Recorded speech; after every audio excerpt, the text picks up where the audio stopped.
Hi guys, it's markabusi here and we're back for another reaction video, and today we're going to be doing the one by Taylor Swift because I did Exile by Taylor Swift featuring Bon Iver and got a mixed response. Some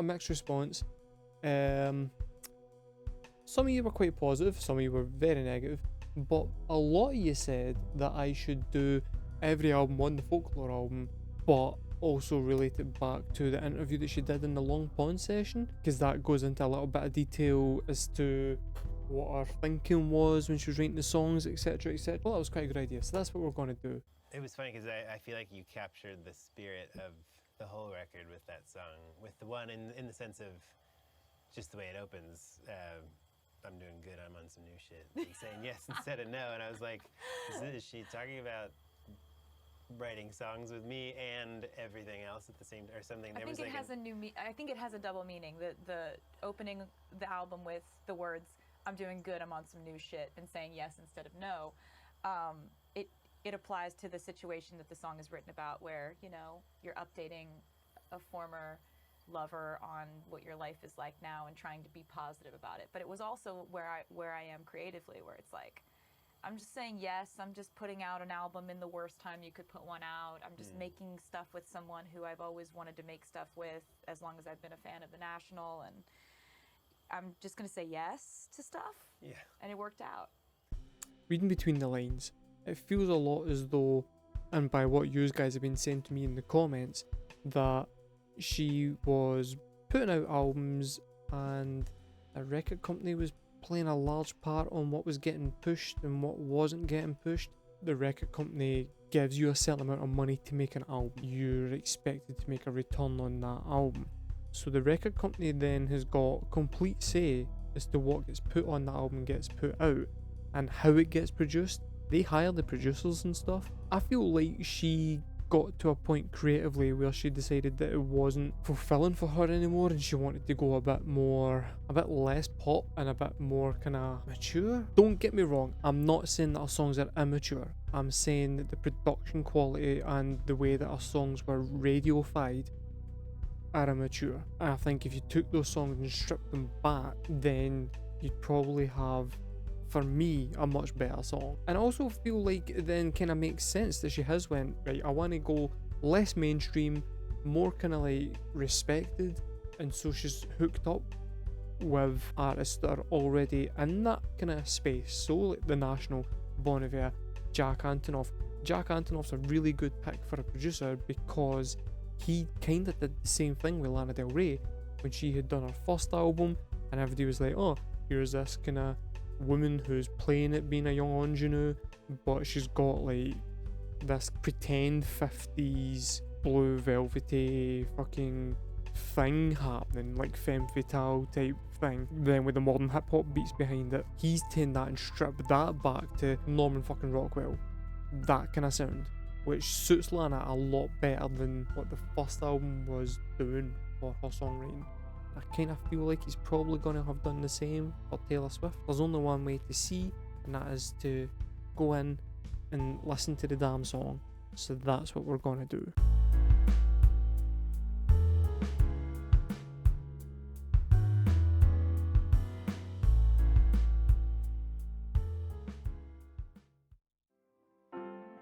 I'm doing good, I'm on some new shit. Been saying yes instead of no. I thought I saw you at the bus stop, I didn't though.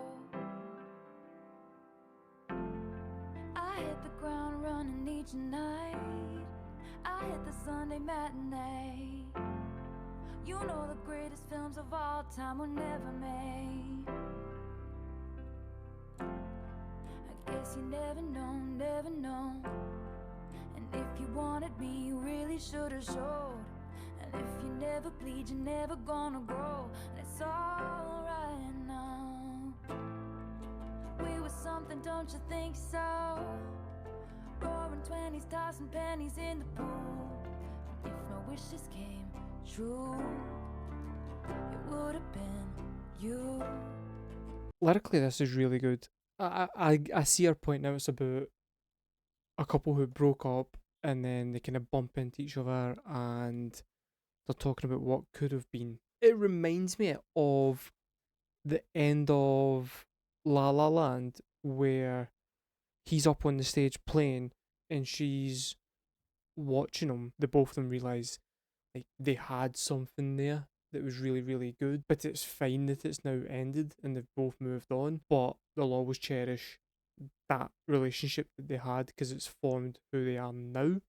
In my defense, I have none for never leaving well enough alone.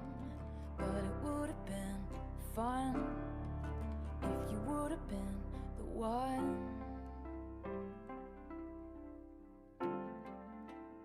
See, this is why Jack Antonoff's good, right?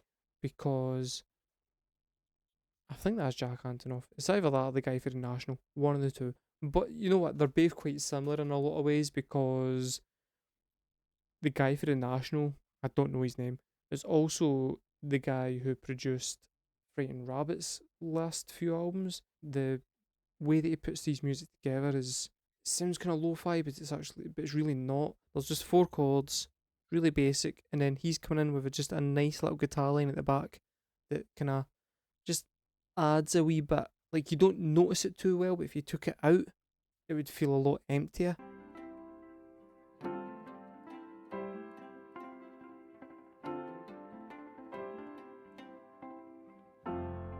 I have this dream you're doing cool shit, having adventures on your own. You meet some woman on the internet and take her home. There is nothing wrong with meeting a woman on the internet. That's how I met my wife. I will have no judgments. We never painted by the numbers, baby, but we were making it count. You know the greatest loves of all time are over now. I guess you never know. And it's another day waking up alone. We were something, don't you think so? Roaring 20s, tossing pennies in the pool.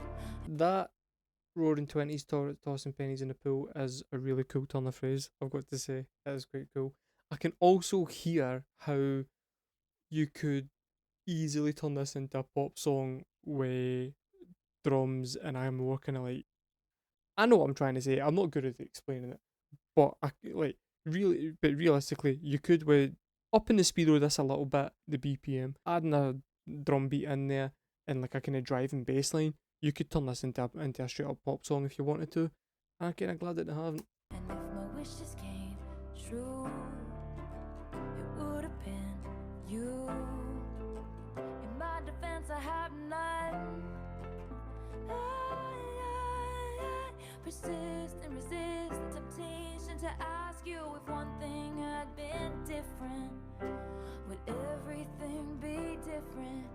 How many breakups have you been in where you've sat back after the fact and thought to yourself, what is it I could have done differently that would have changed the outcome of this relationship? I think that is the crux of every bit of fucking heartbreak, is that you spend the time thinking, you failed, what is it you could have done differently to have given you a different result?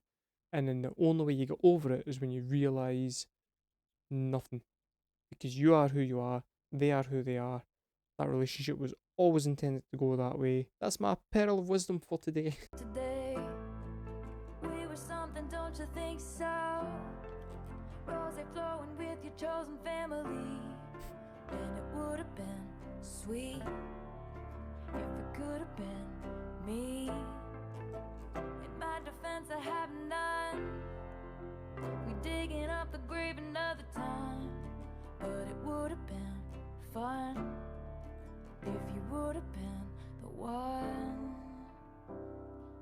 Ooh.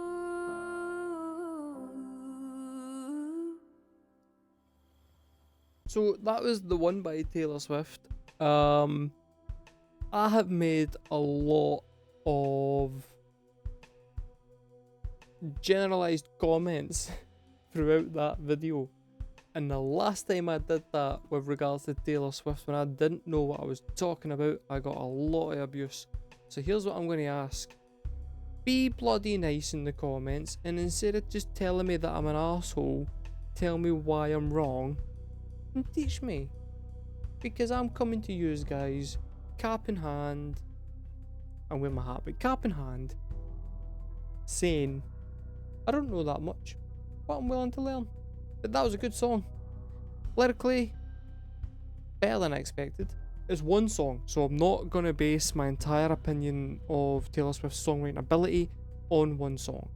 But it's one song, and everybody keeps on saying she's the greatest songwriter of this generation, and based on that one song, I still disagree with that, because it was good, but there are songs about that subject that I know have better lyrics. But I'm going to wait until the end of the album, once I've done every song on the album, and then give a full opinion on the album as a whole, from a lyrical and musical perspective. So at the moment, I'm going to say very strong opener. Very strong opener. I like that they've stripped it back. I think it's better for it services the song better be stripped back. What do you guys think? I'm not going to ask you what song I should do next, because the next song is going to be the second track on the album. Tell me what you thought about my reaction, if I got it wrong in any way, and if you've managed to get this far into the video and you've enjoyed the content and you would like to see more, then please feel free to hit the like and subscribe button, because it helps to grow the channel and it helps to tell YouTube that what I'm doing is actually worth their time promoting, which helps me in the long run. So yeah, thank you very much guys, and I'll see you for the next video.